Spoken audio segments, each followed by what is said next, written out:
My, the audience loves it so much, though, over on the very truthful Rotten Tomatoes. So let me check this out here. Box office. The Marvel slowly takes flight with 6.6 million in previews. For those of you that don't know what that is, movies tend to have sneak previews. That means it'll open a day before in certain areas and certain theaters. So when it opens to Friday, everybody else, but certain people get to see it on Thursday. That's the reason why when you guys put, hey, you have a review out today, it comes out tomorrow. That's how. My area is a sneak preview area. So 6.6 million in previews sounds bad. The Marvels is getting ready to take flight at the box office, but it won't be as sky high as its predecessor, Captain Marvel, and many of its fellow Marvel Cinematic Universe movies. And this comes straight from Variety. The latest MCU adventure has made $6.6 million in previews at the box office. The Marvels is expected to make between $60 million and $65 million in its opening weekend. And I did see a new headline that said that it was actually tracking now for 35 to 49 million.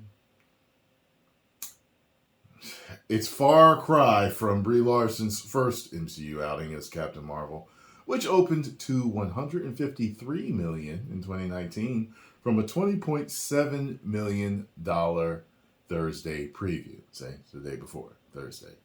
So, 620. 620.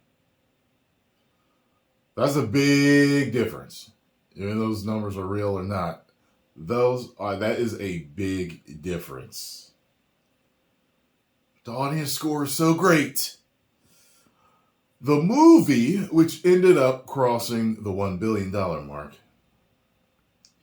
had the added bonus of releasing between Avengers Infinity War and Avengers Endgame, and was the first female-led MCU film. The Captain Marvel sequel is also expected to fall below this year's two previous Marvel movies, Ant-Man and the Wasp, Quantumania, and Guardians of the Galaxy Volume 3, which made $104 million and $118 million their openings respectively. They each made $17.5 million in Thursday previews. The only MCU movie with a smaller opening weekend than the projections for the Marvels are 2008's Incredible Hulk at $55.4 million. Like I said, I saw that headline, and if that headline is true, good Lord. And 2015's Ant-Man with $57.2 million, not adjusted for inflation. That may spell trouble for the Marvels, which cost $220 million to produce, or roughly $100 million to promote. At the international box office, it's estimated to make $80 million for a global start of $140 million or more. Good Lord. Yeah. Well, I think this is the movie that, I think they're sweeping their final remnants of, the woke times. Before the dark times, the woke times. I think they're sweeping them out now. They're making what they can make. They're already changing Snow White and giving her dwarves, all CGI dwarves. Even though we know that's still not Snow White. And the actress has pissed a ton of fans off. The company has pissed a ton of fans off. And you know what? If they weren't doing this stuff, just really think about it. What if, what if Brie Larson had never said that stuff about the 40-year-old white men? What if she had never said it? Just think about what if she had never said that and they hadn't made it in an extreme feminist movie. Hey, honey, why ain't you smiling? What if they had not have done that? So, what if you just play a character? Say they don't play it like that. They play it like they write her like she was in the comic books. Because everybody was like, yo, she's actually likable in the comics. Like, this isn't the real Captain Marvel. So say Brie had never pissed them off, and say they never woke it up, the first one up. Probably would have really made $1 billion. Disney wouldn't have had to buy up a bunch of seats. And, like, you never know. This might be doing, like, a lot better. You know what I'm saying? However, because they've lost the trust of the fans, it probably wouldn't matter. You know what I mean? Like, say Brie never said that, and they didn't woke up the first one. But they've been woken up everything else. So, we're already behaving like battered animals, and we don't trust Disney. We don't trust Marvel, Lucasfilm. We don't trust you. You're saying, come on, no, it's good. Come on. Like, that's how we're acting. You know what I'm saying? So it probably would, but I bet you if she was loved by the fans and they did not do the first movie like that, it would be doing better. You know? And then they try to blame it on men, like we don't like female-led films. We like Black Widow. Scarlett Johansson didn't say nothing about us. You know what I mean? I've been a Black Widow fan since they introduced her. You know what I mean? I knew who Black Widow was, but just like a lot of other characters, I knew who they were, but I wasn't fans of them. I was never a fan of Black Widow, Ant-Man, Thor, Iron Man, Captain America. I wasn't. Even Black Panther, I really wasn't a fan. I was more a fan of Spawn. But because the movies portrayed them so well, the Winter Soldier, I was a Spider-Man, X-Men, New Mutants, Wolverine guy coming up, Batman, Superman over on DC.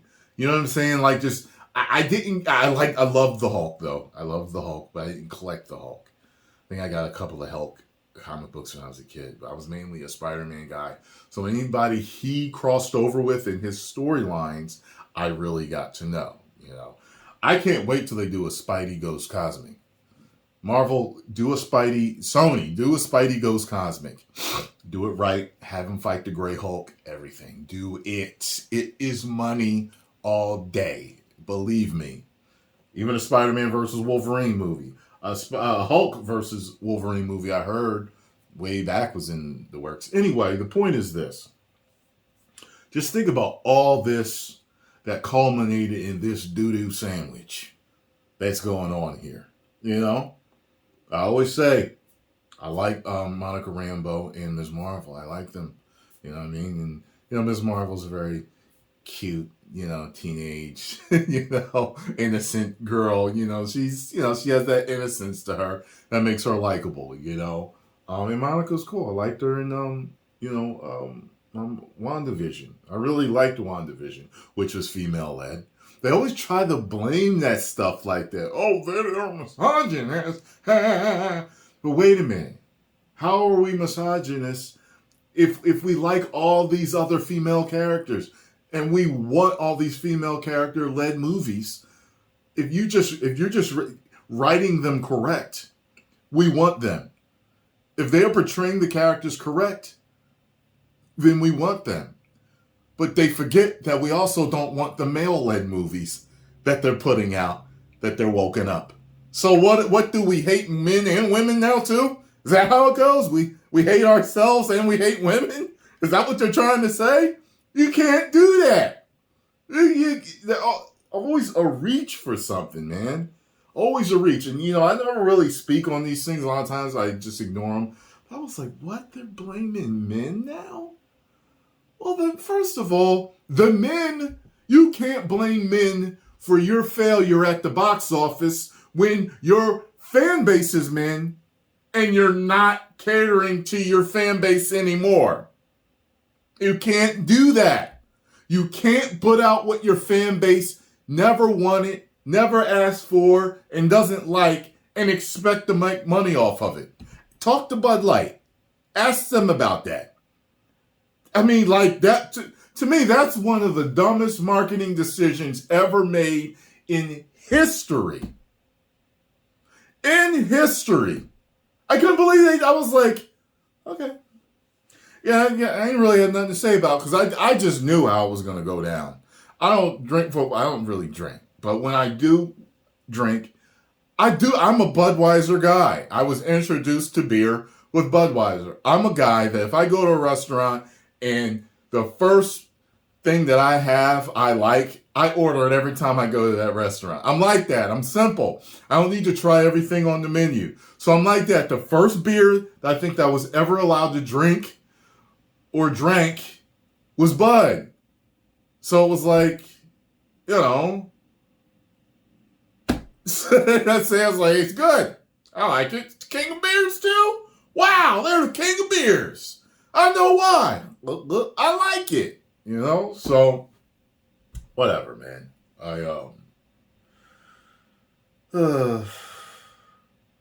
Well, you know, with everything going on, you know, Variety's huge piece on, you know, what's going on with South Park and all the memes, and with Marvel's not doing well. I really think this has changed. I really think this is speaking loud and clear to Disney, Marvel, Lucasfilm. They know. So for them to keep doing this, they literally will drive their product into the floor. Bankruptcy, parks closing. It's just going to be done because people aren't going to go for it. So, they're not going for it. So it is what it is. Yeah, so an update for the Marvels. I guess we'll see how it does over the weekend. We'll see if it has legs, as they say. But the fact of the matter is, I do not give a darn what they say the numbers are or what the ratings are or the scores, because everything has been convoluted in the past, shrouded in controversy and rumors and all this other stuff. I don't care anymore. I just want good entertainment, because no matter what, at the end of the day, fans want something that they can have a great theater experience with, and then when it comes out, they want that steel box DVD. They want that Blu-ray, that Ultra HD great experience to bring home with them. And nowadays, just stream if they want, but everybody wants to own it. Especially now since they cut stuff out now in the streaming services. And it's like you gotta buy a hard copy so that they don't mess with it. You know what I mean? So, yeah, it is what it is. Just want good entertainment again. Hope you're listening, Disney. Woo.